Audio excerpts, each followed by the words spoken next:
បាទសួស្តីបងប្អូនអរគ្នាបាទខ្ញុំមានរឿងដែលឲ្យបងប្អូនប្រុងប្រយ័ត្នទៅលើគណនី Telegram របស់បងប្អូនទាំងអស់គ្នាបាទឥឡូវនេះខ្ញុំចាញ់បោកគេអស់ជាង$300បាទ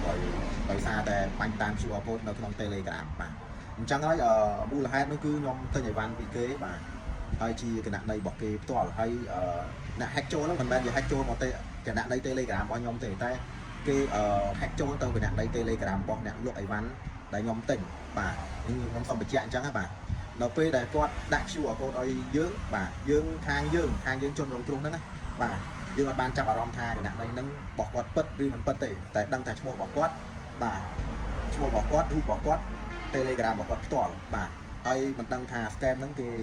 គ្រប់គ្រងគណនី Telegram របស់គាត់ពេលណាយើងអត់ដឹងទេតែអ្វីដែលខ្ញុំជួបហ្នឹងគាត់បានដាក់ QR code ចូលមកបាទចូលមកយើងធ្វើការបាញ់មើលឲ្យគាត់បាទដោយសារតែយើងអត់បានចាប់អារម្មណ៍ទៅលើឈ្មោះគណនីធនាគារអីច្រើនទេដោយសារតែ Telegram របស់គាត់ផ្ទាល់បានដាក់ QR code ឲ្យយើងបាទដាក់ QR code ឲ្យយើងបាញ់លុយហើយយើងក៏ធ្វើការទេលុយទៅគាត់ជាង$300ហ្នឹងឲ្យគាត់ហើយបន្ទាប់មករឿងដែលចម្លែកហ្នឹងគឺគេលុបបាទ QR code ចេញពីគណនីរ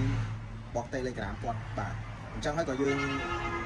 អត់បានចាប់អារម្មណ៍អីច្រើនទេបន្ទាប់មកមានប្រហែលជា1ម៉ោង2ម៉ោងក្រោយមកម្ចាស់គណនីហ្នឹងគាត់ឆាតមកសួរថាអត់ទាន់ឃើញបាញ់លុយឲ្យហើយយើងក៏ភ្ញាក់ខ្លួនព្រឹកតែម្ដងបាទពាក់ព័ន្ធទៅនឹងដែលគាត់និយាយមកអញ្ចឹងបាទអញ្ចឹងគាត់ខាងគាត់ក៏អត់បានដឹងរឿងហ្នឹងដែរបាទ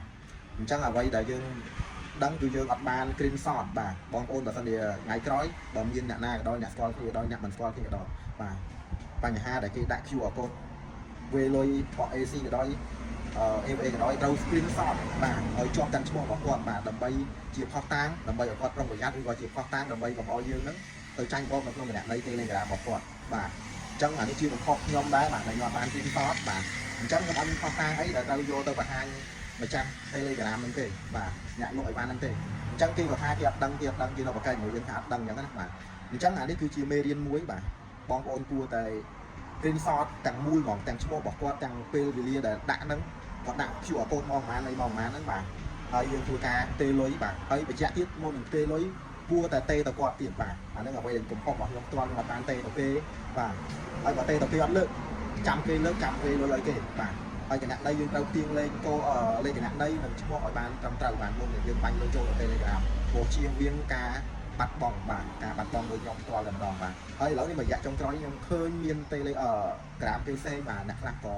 វេលុយអស់ជាង5-6,000អានេះខ្ញុំឃើញវាខុសច្រើនមែនតើបាទអញ្ចឹងអ្វីដែលខ្ញុំពីមុនដំបូងខ្ញុំគិតថាខ្មាស់គេបាទដោយសារនេះជាបំផុសរបស់យើងខ្មាស់គេអញ្ចឹងឥឡូវនេះខ្ញុំគិតថាបាច់ខ្មាស់គេទៀតទេតែធ្វើម៉េចដើម្បីកុំឲ្យបងប្អូនទាំងអស់គ្នានឹងចាញ់បោកដូចខ្ញុំបាទអញ្ចឹងក៏ខ្ញុំយកមកនិយាយតែម្ដងបាទហើយបញ្ហា